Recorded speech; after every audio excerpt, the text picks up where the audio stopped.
Bonjour et bienvenue dans Le Monde Devant Soi, le rendez-vous géopolitique de Slate. Je suis Christophe Caron et je suis en compagnie de Jean-Marie Colombani, directeur de la publication de Slate. Salut Jean-Marie. Bonjour Christophe. Et d'Alain Frachon, éditorialiste au Monde et spécialiste des questions internationales. Salut Alain. Bonjour Christophe. Nous voici en 2024, année électorale aux États-Unis, à 10 mois de la présidentielle. C'est toujours un duel Trump-Biden qui se profile. Et malgré sa faible cote de popularité, le président démocrate est persuadé d'être le seul à pouvoir battre le milliardaire. Si l'on regarde les différents sondages recensés sur le site 538, difficile de prédire le résultat de novembre prochain tant c'est serré.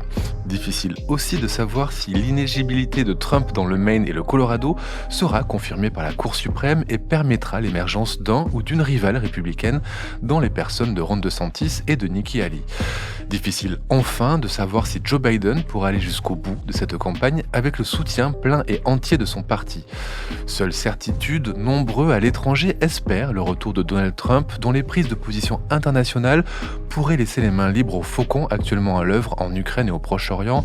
Alors pour commencer, Jean-Marie et Alain, on va revenir sur le débat qui a eu lieu cette semaine entre les deux candidats à la primaire républicaine, Ron DeSantis et Nikki Haley, qui sont toujours aussi loin de Trump dans les sondages, mais pourtant, peu avant ce débat, un républicain très anti-Trump, Chris Christie, a déclaré se retirer de la course. Est-ce que ce retrait, Alain, pourrait avoir une quelconque influence sur la dynamique actuelle et lancer une dynamique en faveur de l'un ou l'autre des challengers à 3 jours du premier vote dans l'Iowa ? S'il y a une dynamique, ensuite, après ce retrait d'un des candidats républicains, il y en a d'autres. Il n'y a pas simplement Nikki Haley et Ron DeSantis, il y en a d'autres. Mais si le retrait de l'ancien gouverneur du New Jersey, Chris Christie, a un impact, c'est il favorisera, le report de ses voix devrait aller vers Nikki Haley. Ça représente combien de voix, Chris Christie ? Ça représente quelle proportion d'électeurs démocrates ? Moins de 3% de l'électorat républicain.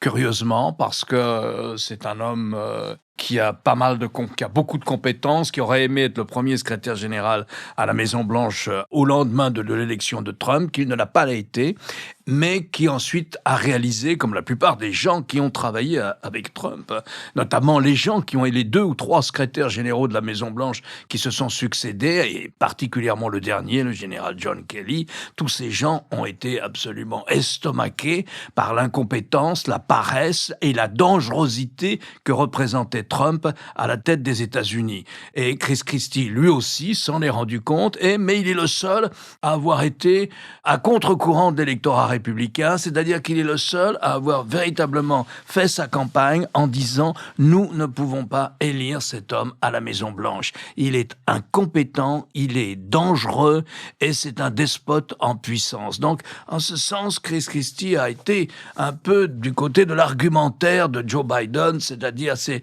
la démocratie américaine qui est en jeu dans cette élection. Une élection comme les États-Unis ne l'ont pas connue depuis très longtemps et peut-être même depuis toujours. Donc voilà, Chris Christie devrait favoriser Nikki Haley. Sauf que Nikki Haley vient de commettre une gaffe absolument énorme qui a commencé à entamer sa popularité. Elle était à 12-13 points, elle montait, elle menaçait sérieusement Donald Trump. Elle semblait être la personnalité du Parti républicain capable de rivaliser avec Trump. Jusqu'à une gaffe monumentale qu'elle commet il y a 2 semaines. Elle est interrogée dans une réunion publique.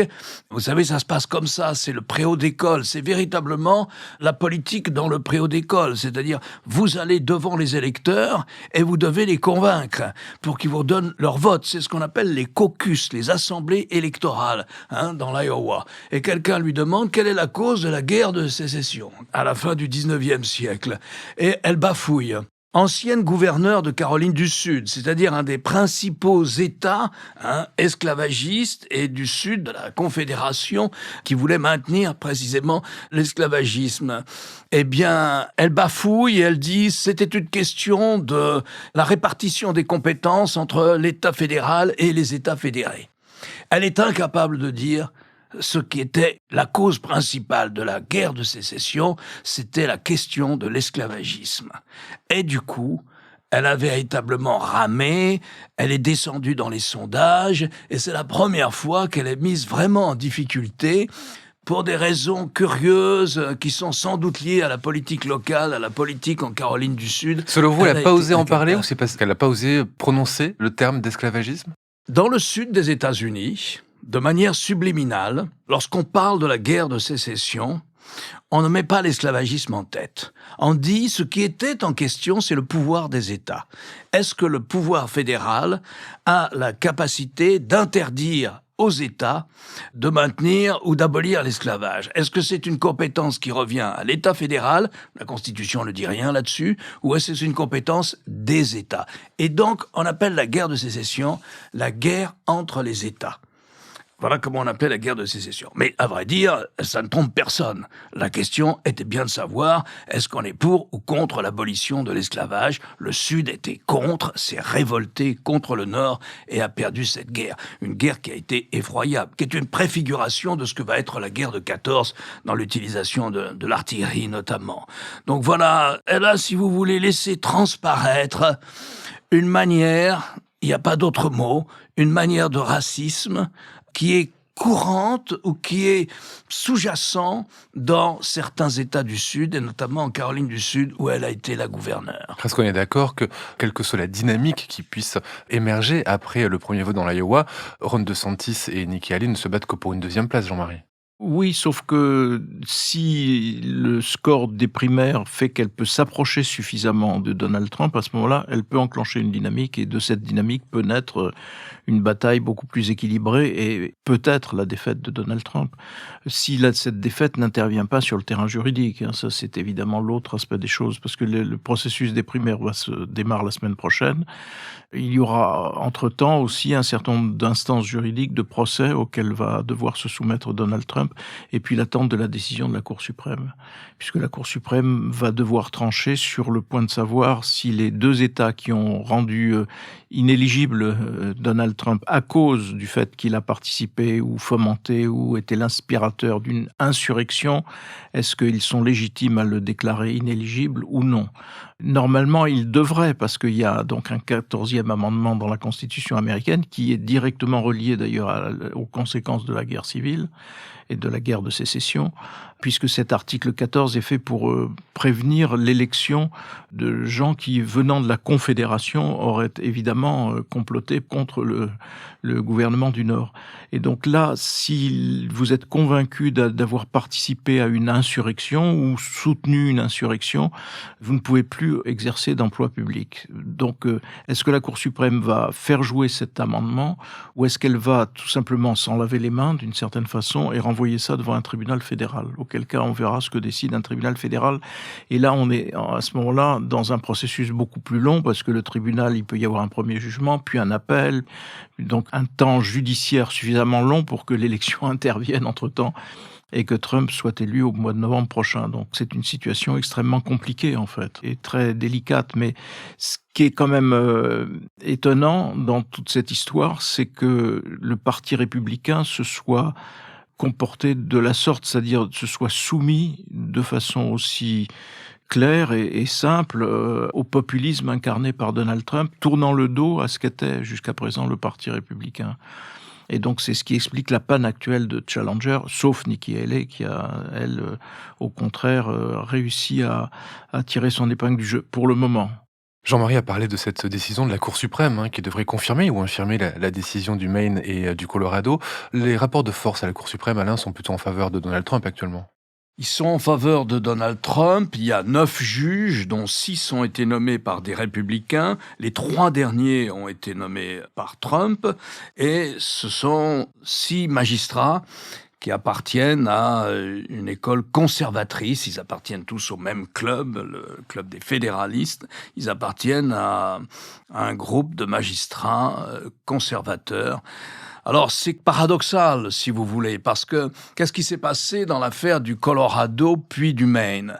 Dans l'affaire du Colorado, c'est allé jusqu'à la Cour suprême de l'État. C'est-à-dire, la Cour suprême du Colorado a dit la section 3 du 14e amendement de la Constitution américaine interdit à quelqu'un qui aurait participé à une insurrection contre l'État central ou à une œuvre de sédition, eh bien, elle lui interdit d'être candidat à une fonction élective, quelle qu'elle soit. À plus forte raison, la présidence des États-Unis. Et cet État, la Cour suprême du Colorado, a considéré, compte tenu des faits qu'elle a pu accumuler et compte tenu des poursuites judiciaires qui sont en cours contre Donald Trump, elle a considéré que Trump a participé à une tentative de sédition, particulièrement en favorisant l'attaque contre le Congrès du 6 janvier 2021. Et donc, elle a dit « il n'est pas éligible ». Ça a été suivi par un autre État, cette fois-ci du Nord-Est, le Maine. Naturellement, les républicains ont fait différents recours contre cette position, et c'est la Cour suprême fédérale, ces 9 juges qui doivent trancher. Alors c'est assez curieux parce que les 6 juges républicains appartiennent à une école de droit, une école de philosophie du droit qu'on appelle littéraliste ou originaliste.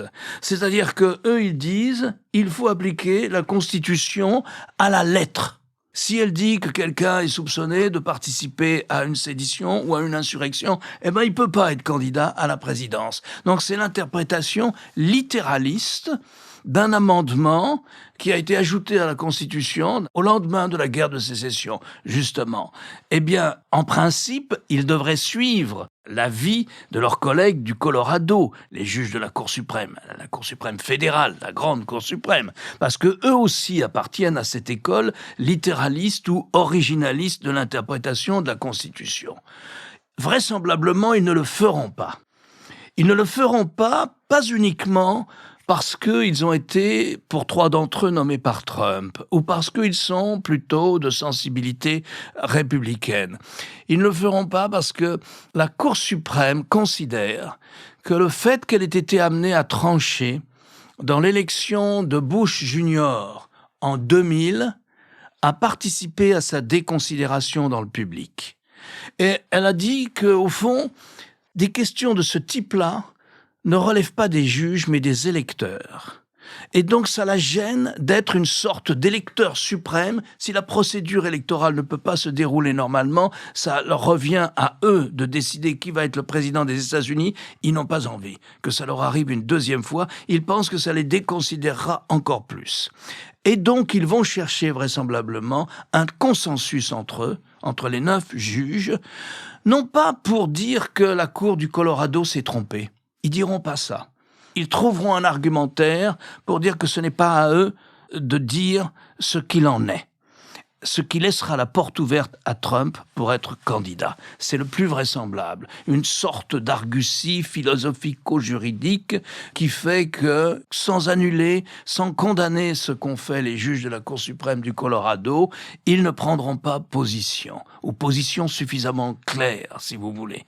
Et il y aura un consensus entre les 9 juges. Ça ne sera pas, comme d'habitude, une majorité qui publie donc sa décision. On sait aussi quelle est l'argument de l'opposition, parce que c'est rendu aussi public. C'est les juges qui ne sont pas d'accord, rendre leur position minoritaire, ils l'exposent aussi au public. Non, ça sera vraisemblablement un consensus. Sur ce consensus, Jean-Marie, c'est quand même une question assez passionnante de cette position de la Cour suprême. C'est audible ce qu'elle dit de ne pas vouloir décider à la place des électeurs. Enfin, c'est audible et pas audible, parce que si vous êtes quand même devant la lettre, devant un amendement de la Constitution américaine qui proscrit précisément ceux qui sont tentés par l'insurrection. Bon, et je pense que le procès du mois de mars, je crois, semble établi aujourd'hui que on apportera la preuve que Donald Trump a trempé dans la conjuration du 6 janvier. Donc ce serait quand même un paradoxe extravagant de voir que on trouve un argument juridique ou une argutie quelconque pour échapper au constat. Et le constat, c'est oui, le 6 janvier, la démocratie américaine était menacée. Oui, Donald Trump était parmi ceux qui la menaçaient le plus directement. Et non, on ne le sanctionne pas malgré la lettre de la Constitution. Donc c'est ça qui, pour nous, peut paraître choquant. Et par ailleurs, ça ne peut pas être détaché quand même du fait que des juges ont été nommés par Trump et que ces juges se sont exécutés aussitôt contre l'avortement. Donc, ce qui était quand même un des leitmotifs de cette partie-là de l'électorat américain. Donc, on ne peut pas détacher cela, malgré tout, de la composition de la Cour. Au point, d'ailleurs, qu'un certain nombre de personnes s'étaient demandé, mais c'était à l'époque d'Obama, s'il ne convenait pas d'élargir le collège des juges pour éviter, justement, ce type de situation, comme ça avait pu être le cas sous Roosevelt. La question de fond, qui est passionnante, c'est de savoir le sort de Donald Trump doit-il être tranché par les électeurs ou par les juges. En fond, c'est ça qui est sur la table. Et beaucoup de gens disent, voilà, on peut le regretter, mais voilà quelqu'un qui pèse 75 à 76 millions de voix, dans lesquelles les Américains se sont reconnus en novembre 2020, et qui, jusqu'à preuve du contraire, n'a pas été encore condamné. Et n'est pas condamné. Alors, à qui revient-il de décider du sort de Donald Trump ? Il y a l'argumentaire politique qui dit on ne peut pas évacuer la politique, on ne peut pas évacuer le contexte politique. Et la politique, c'est quoi ? La politique, c'est que voilà un monsieur qui est suivi par près de la moitié du corps électoral. Et que donc, l'empêcher de se présenter, qu'on le veuille ou non, aura des conséquences politiques aussi. Et puis, il y a l'argument qui consiste à dire, qu'est-ce qu'il sait Jean-Marie, qu'ils ont dit, non, c'est l'état de droit. On vit dans un état de droit ou on vit pas dans un état de droit. Alors, voilà, vous avez tenté d'empêcher le Congrès américain d'enregistrer les résultats, de certifier les résultats des élections qui ont déjà été certifiés par tous les juges des États-Unis. Et vous avez essayé de casser cette procédure. Autrement dit, vous avez essayé de changer par la force le résultat du suffrage universel. Donc, vous ne pouvez pas être candidat. Eh bien, certes, mais le débat est là. Politique ou état de droit ? On peut rappeler qu'il y a presque, je crois, 700 personnes qui, dans la foulée de ces incidents, de ces graves incidents du 6 janvier, ont été poursuivis et emprisonnés. Tout cela serait coupable, donc déclaré coupable, en prison. Trump, on va le reconnaître coupable, et lui, on lui permet d'échapper à tout. Donc c'est ça qui ne va pas. Je veux dire, on ne peut pas miner davantage la notion d'état de droit que de se comporter de cette façon. Et donc ils ont ça un peu entre les mains, les juges de la Cour suprême. Et encore une fois, pour moi, ces juges, dans les prises de position qui ont été les leurs, notamment du principal juge, ils sont quand même très militants. Et donc, est-ce qu'ils iront vers un jugement militant en invoquant précisément le fait que ce ne sont pas les juges qui peuvent défaire le suffrage universel ? Oui, sauf que si vous vous êtes rendu coupable d'une tentative de coup d'État, et si vous n'êtes pas sanctionné, à ce moment-là, il faut abroger cet article et permettre aux gens de s'insurger autant qu'ils veulent. C'est ça qui est, de notre point de vue, en tout cas, je pense, difficile à comprendre. Mais en même temps, ça veut dire qu'il y a D'abord, il y a la lenteur même de ces processus qui fait que les élections peuvent se dérouler ou d'autres primaires peuvent se dérouler sans qu'ils soient rattrapés par les juges. Et puis, il y a en effet la façon dont ils jugent tout ça. Mais il faut rappeler que là, déjà, il a été en procès à New York et on s'est aperçu que c'est quelqu'un qui passait son temps à falsifier ses comptes pour échapper aux impôts. Donc déjà, on peut se dire, ce serait pas tout à fait sain qu'il soit reconduit à la tête de l'État et qu'on ne s'aperçoive pas qu'il a quand même un problème d'inéligibilité. Ensuite, il y a l'histoire, il y a d'autres histoires, notamment la Géorgie, où il a tenté de peser sur de faire changer carrément le résultat. Donne-moi 10 000 voix ou 11 000 voix, je me souviens plus ce qu'il demandait au secrétaire d'État de la Géorgie. Et puis, il y a les incidents gravissimes du Capitole. Donc, qu'il puisse poursuivre sa route sans être empêché par la justice, c'est ça qui pose problème par rapport à ce que les États-Unis voulaient être, c'est-à-dire cette espèce de modèle de l'État de droit. Et il faut rappeler aussi que les constituants eux-mêmes, les constituants d'origine de la constitution, des deux constitutions américaines, celle puisqu'il y en a une première et puis il y a des amendements qui interviennent 2 ans après et qui est obsédé par installer un système d'équilibre des pouvoirs et qui se méfie précisément du pouvoir suprême et qui se méfie à la fois de ce que peut produire le suffrage universel et comme de l'abus de position ou l'abus de pouvoir qui pourrait être celui d'un pouvoir exécutif. Donc l'esprit même des constituants devrait conduire à le disqualifier. Cet esprit des constituants, on l'entend, Jean-Marie Colombani, mais le 5 janvier, par exemple, Joe Biden fait un long discours très offensif à l'égard de Trump. Alain en a parlé, où il défend la démocratie, où il dit que c'est une question vraiment très grave pour la démocratie américaine qu'une élection de Trump. 5 jours plus tard, le 10, Trump répète une chose qu'il avait déjà dite quelques semaines auparavant. Il a dit qu'il sera dictateur un jour en cas d'élection.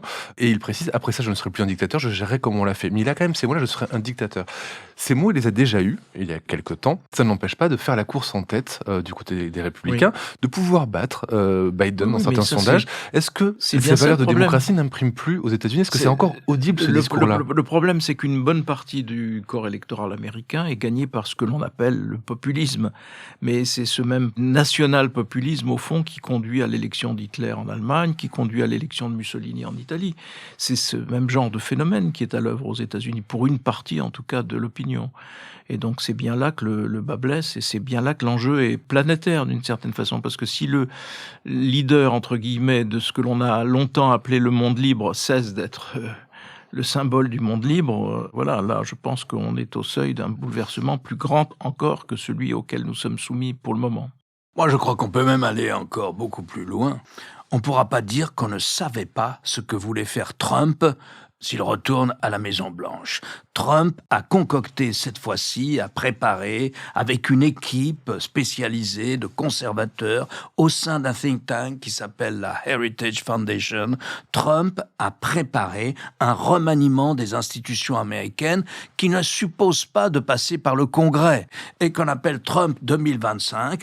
Et c'est clair, il entend chasser 20 à 30 à 40 000 fonctionnaires, ne les rembaucher qu'à titre de nomination politique, c'est-à-dire sans le statut de la fonction publique, et que s'il rédige une lettre prêtant loyauté au nouveau président des États-Unis, donc c'est déjà une manipulation, si vous voulez, de l'État, de la fonction publique, dans un sens de l'illibéralisme le plus ouvertement affiché. Vous ne gardez votre job, on vous démissionne, on vous chasse de la fonction publique, vous ne récupérez votre job que si vous signez une lettre de loyauté à Donald Trump, ça devient une nomination politique. À la fin de Donald Trump, vous perdez votre job. Vous n'appartenez plus à la fonction publique qui assure la permanence de l'État, quelle que soit la couleur de la majorité politique. Ensuite, mainmise absolue du président des États-Unis sur le département de la justice. Et enfin, oui, je me vengerai de mes ennemis, je les poursuivrai et j'aimerais les voir en prison. Alors, quand vous avez ça détaillé, avec des fuites organisées dans la presse américaine, Wall Street Journal, New York Times, dans la presse anglo-saxonne, Financial Times, The Economist, le premier à révéler ce programme de Donald Trump, la manière dont il entend gouverner, et quand vous savez que leur modèle, c'est la Hongrie de Viktor Orban, c'est-à-dire, si vous gagnez les élections, au fond, vous devenez propriétaire de l'État. Vous décidez de tout. Vous êtes propriétaire de l'État. Les élections sont libres, mais si vous gagnez les élections, vous êtes propriétaire de l'État. C'est ça, pour eux, la démocratie. C'est la démocratie illibérale, sans contre-pouvoir. Voilà le programme de Donald Trump. On sait ce qui va se passer si Donald Trump est élu. On verra à ce moment quelle est la capacité de résistance des institutions américaines. Pour le moment, c'est aussi sur la table, la conversation que vous venez d'avoir avec Jean-Marie. Au fond, ce qui est en question, c'est est-ce que, compte tenu de ce qu'on sait, compte tenu de ce qui s'est passé, compte tenu des preuves qui sont sur la table, si la justice n'arrive pas à déclarer que Trump est inéligible, alors c'est que les institutions américaines n'auront pas empêché une régression de la démocratie dans ce pays. Après les conséquences sur le plan intérieur des États-Unis, on va parler des conséquences d'une nouvelle élection de Trump sur le plan international. Et je voudrais vous raconter ce que le commissaire européen Thierry Breton a dit cette semaine devant le Parlement européen. C'est Politico qui nous raconte ça. Nous sommes en 2020 au Forum économique de Davos. Donald Trump est avec la présidente de la Commission européenne, Ursula von der Leyen, et donc Thierry Breton qui est aussi présent lors de ce rendez-vous. Trump aurait déclaré à la présidente: « Vous devez comprendre que si l'Europe est attaquée, nous ne viendrons jamais pour vous aider et vous soutenir. De toute façon, l'OTAN est morte, nous allons partir, nous allons quitter l'OTAN. » Et Trump précise à Ursula von der Leyen: « Et puis vous me devez 400 milliards de dollars parce que vous n'avez pas payé, vous les Allemands, ce que vous auriez dû payer pour votre défense. » Ça, c'est propos de Trump à la présidente de la Commission européenne. C'est très significatif de cette doctrine internationale, c'est-à-dire on se lève les mains de tout ce qui se passe dans le monde tant que nos intérêts ne sont pas directement menacés. Oui, enfin, c'est aussi ce qu'il avait laissé entendre pendant son mandat, puisqu'il avait remis en cause la pertinence de l'article 5 de l'OTAN, l'article 5 qui fait obligation de voler au secours d'un membre de l'OTAN qui serait attaqué. Si vous enlevez l'article 5, vous défaites l'OTAN complètement. Autre moyen de le défaire, c'est évidemment de réduire à zéro la prestation financière des États-Unis qui permet à l'OTAN de tourner en quelque sorte. Donc il a aussi resuggéré tout cela quand il a évoqué l'Ukraine, l'aide à l'Ukraine, qu'il conteste et qu'il combat, et en disant qu'il lui réglerait le problème en 48 heures. On voit bien comment il pourrait régler le problème en 48 heures, le problème de l'Ukraine. Il suffit de donner satisfaction à Vladimir Poutine et à enregistrer les gains territoriaux qu'il a déjà opérés. Et ensuite, si vous désarmez l'Ukraine, eh bien, Poutine pourra continuer son offensive sur le terrain. La volonté belliqueuse clairement affichée de Poutine dans la guerre en Ukraine n'a donc pas fait changer du tout d'opinion Donald Trump sur la conduite des affaires internationales. Moi, je continue à penser qu'il est l'obligé de Poutine. Mais voilà, ça ne ressurgit pas cette question du lien objectif entre Poutine, les intérêts de Poutine, de la Russie, et la façon dont ces intérêts sont accompagnés par Donald Trump. Donc, jusqu'où peut aller leur proximité? Je pense que nous ne sommes pas au bout de nos peines si Trump devait être réélu. Donc là, c'est le principal front, parce que ça met en cause l'existence même de l'Union européenne, dont il faut toujours rappeler, d'une part, que c'est l'objectif prioritaire de Vladimir Poutine, d'arriver à ce que l'Union européenne se défasse, et d'autre part, il faut rappeler que dans un discours très officiel, Donald Trump, lorsqu'il était président, a qualifié l'Union européenne d'ennemi, en disant c'est pas un partenaire ni un allié des États-Unis, c'est l'ennemi des États-Unis. Et donc, et nous y mettrons bon ordre. Comment? Par une résurgence du protectionnisme ou une aggravation du protectionnisme américain de façon à étouffer l'économie de l'Union européenne. Donc c'est de cela qu'il s'agit si Trump était réélu. Pour ne pas parler d'autres théâtres, évidemment, où un changement de politique des États-Unis serait aussi lourd de conséquences. Mais regardez les conséquences déjà qu'il y a eu du fait que les États-Unis se soient, grâce à Donald Trump, retirés de la pression qui était faite et qui portait ses fruits sur l'Iran pour empêcher l'Iran d'obtenir l'arme atomique. Donc rien de cela n'est anodin. Mais en tout cas, pour ce qui est de l'Europe, à travers la question ukrainienne, elle serait au premier plan, à la fois sur le plan économique, l'Union européenne ennemie des États-Unis, dixit Trump, et aussi sur le plan de l'existence même, puisque si vous désarmez l'Ukraine et que vous retirez la protection américaine, vous laissez l'Europe aux seules mains de deux armées qui peuvent exister face à l'armée russe, qui sont l'armée française et l'armée britannique. Jean-Marie nous parle du front ukrainien, mais sur le front au Proche-Orient, est-ce qu'une élection de Trump aurait des conséquences importantes sur la suite? Alors, on imagine que la guerre sera malheureusement toujours en cours en novembre. Sans doute, oui, parce que autant je dirais que l'humeur des États-Unis est isolationniste, et probablement y compris dans l'électorat démocrate aussi, très largement, et en ce sens on attribue à Trump un virage qui n'est pas vraiment le sien, autant je dirais que Trump, quand il était à la Maison-Blanche, n'a pas été un isolationniste, c'est-à-dire qu'il a été incroyablement interventionniste et unilatéraliste, c'est-à-dire qu'il a essayé d'imposer la volonté des États-Unis sur un certain nombre de conflits. Et en ce qui concerne celui dont vous parlez, le conflit israélo-palestinien, ou même l'ensemble du Proche-Orient, Trump a été très interventionniste. Il a favorisé le processus de reconnaissance d'Israël par un certain nombre d'États arabes dans le Golfe, et il a cassé l'accord sur le nucléaire iranien, ce qui n'était pas rien, puisque maintenant nous avons la République islamique d'Iran qui est au seuil du nucléaire, c'est-à-dire qu'elle a tout ce qu'il faut pour assembler une arme nucléaire si elle estime qu'elle doit le faire. Elle ne le fait pas, mais elle a tout ce qu'il faut pour pouvoir réaliser cette performance, ce passage au nucléaire militaire. Et enfin, sur un troisième axe de conflit au Moyen-Orient, qui est le conflit israélo-palestinien, Trump a été extraordinairement interventionniste. Il a soutenu à fond l'ultra-droite israélienne. Il a nommé un ambassadeur américain en Israël qui était à fond pour la colonisation des territoires occupés. Il a nommé un monsieur Moyen-Orient aussi, qui lui aussi était un des financiers de la colonisation de la Cisjordanie, des territoires palestiniens par les implantations israéliennes.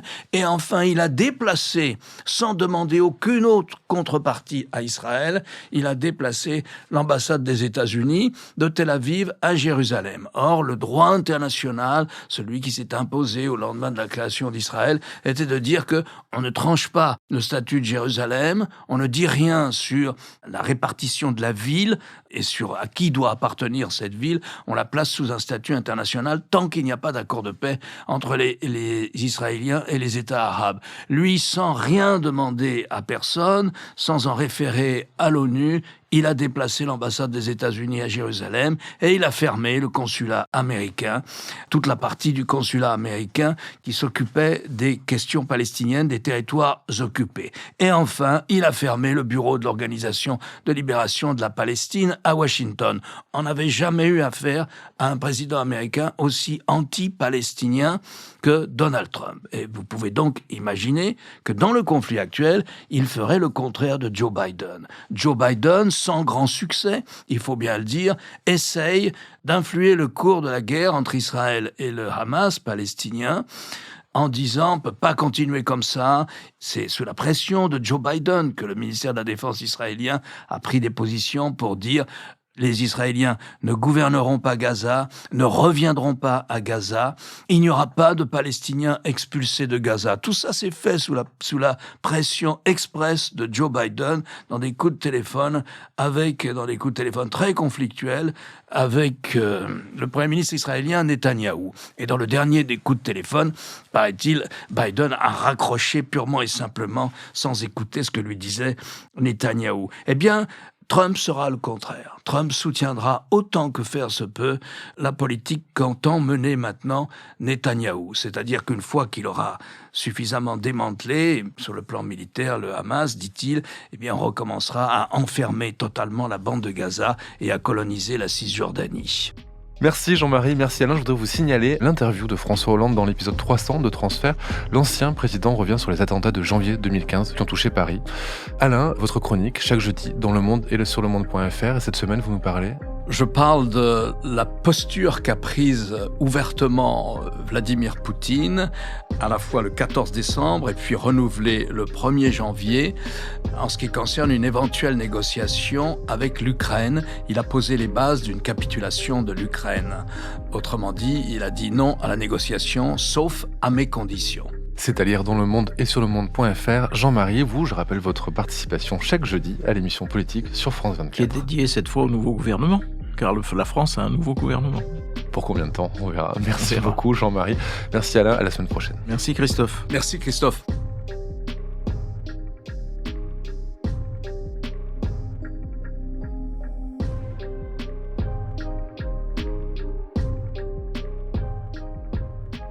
Le Monde devant soi est un podcast produit par Slate Podcast avec Jean-Marie Colombani et Alain Frachon. Direction, production éditoriale, présentation Christophe Caron.